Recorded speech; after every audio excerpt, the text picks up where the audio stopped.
Okay, so what I'm doing here is I'm just running over the top of it, and what this does is it gives you a little bit tighter template trace.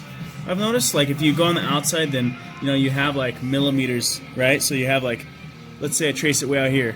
Well, what's all this space? That's stuff you're gonna have to trim later, so that's gonna take up a lot of time, trying to figure out where you went wrong on your template after you cut it. So if you go right over the top, it leaves it nice and tight, and then you can cut on the most inner side of that line, and for the most part you'll get a much tighter and better template from my experience. So I'm just sticking to what I know works for me. Sometimes that doesn't work for everyone, but I figured I'll share my experiences. That way you guys can at least have a peace of mind. Alright, so this is pretty cool. I just tested with the skill saw here, and it's cutting pretty good. So I actually got this skill saw. My dad left this for me when he passed away, and I never throw away any tools. Pretty cool. So I just set it right over there on my little tool rack, and now I get to put his legacy behind or to use. So pretty cool. Yeah, I'm gonna get on this, and hopefully I don't mess it up.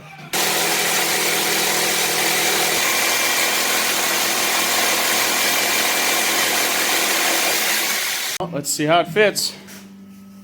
This is nerve-wracking, but exciting. Alright. Been on it for a little bit now. It's looking pretty good. Just need to trim little areas like this right here. They're marked. Working on it, getting there. Oh yeah. Woo-wee! Not bad.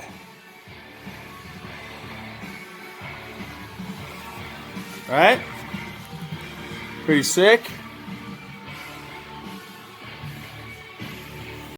Alright, so now that I got it all fit exactly where I want it, I'm going to go ahead and mark it with the Expo marker, which I already did actually. That way, if I mess up, I can just scrub it off. I just measured it and divided it by 5, and then subtracted what I wanted the edge length to be, so it was nice and symmetrical. And now I'm going to be drilling it. Alright, got my pilots. Now to go to that big bit again to get ready for the nutserts under this. Alright, got my holes. It's nutsert time. Ready to go.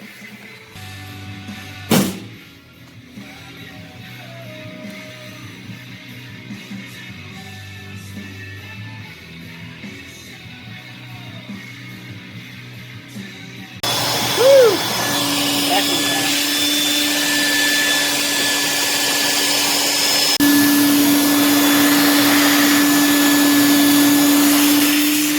Check this out. So I was going through all my wiring stuff, and I found these washers here. They're rubber on one side, and then they're metal on the other side. So this is exactly what I was looking for. Something that's soft on one side, so it's not going to scratch up or mess up the Lexan, and then rubber or hard on the outside. So the mating or the bolt head will touch the metal there, and then the Lexan will touch the rubber. So that'll be perfect. Okay, I'm gonna have to go to sleep. I'm really tired. I like how it came out. I do not like the molding. It's like a little messy, not 100% straight, and it's like pushing it up, so it's like not sealing correctly on the sides there, if you could see. Might just have to find some more molding, something a little bit less bulky. See how it bows out where all the fasteners are? I hate that. And I'm not a fan of button head Allen, so that's not going to happen. But yeah, not bad, right? I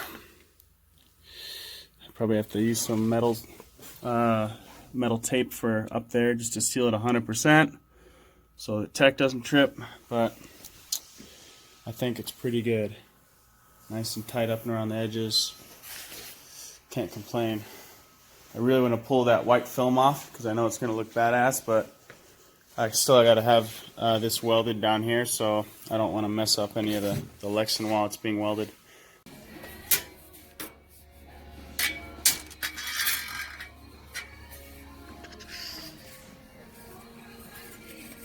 think this is gonna work. Oh my God.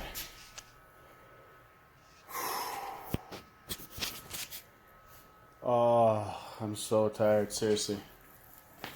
Long day. I was at the track helping Tyler out with his car. His car is ripping. Really pumped on that. Doing a bunch of back end stuff. And by back end, I think some of you guys, well, I guess I would define that as like stuff that keeps all of this happening, you know? So, told myself that I was going to do something to the car no matter what today. Haven't been able to work on it, but I have to remove the fuel lines because they're in the way. The old fuel lines, I'm sorry, because they're in the way of the new fuel lines. And I didn't want to do that because there's probably still fuel in them. This was going to be a pain in the ass. But I'm going to do that right now. So I'm on it right now. I'm going to be putting some fuel in there using these Phoenix Industries caps right here, AN caps. These are -8. I got the old lines still hooked up, and those need to come out so I can make room for the new lines. So, got to get under the car. It's freezing in the garage, and I got my nice little heater on, but it's not going to be warm down there. All right, so old fuel lines out from under the car. That is very good. Oh my gosh, I'm so tired. I don't think it's going to be a good idea for me to work on the car right now because I'm going to probably make a mistake. Taking things off is kind of hard to go wrong, but I'm just going to order my power steering pump. No, water pump. I have the power steering pumps. And call it an early night. Try to get some rest and hit it hard again tomorrow. So, peace. What is up, dudes? Check it out. So, went and got this DAP Ultra Clear silicone. It's weatherproof. It is, let's see, it was a little bit more expensive than just your average stuff. It says ultra flexible, crack proof, I'm sorry. And then the reason, or what sealed the deal for this stuff was that the working temperature was a lot lower and a lot higher than the rest of them. So I'm assuming that that's kind of what I want. Usually stuff is a little bit more rugged when it's rated for higher and lower temperatures. So that's why I went with this stuff. I just got it at Home Depot, and then I just got the cheapest gun that I could get. But I wanted to get a decent one. So, okay, maybe it wasn't the cheapest one, but it's decent. I'm going to go ahead and apply it along the bottom side of the firewall. I already cleaned it with just brake cleaner to get all the paint and little imperfections and all the dirty crap off. And then I'm going to do it on the inside as well. And eventually I can just paint over this stuff and you won't even see the small little crack right there at the bottom where this is going to be filling up. So, yep. Just applying it nice and smooth there.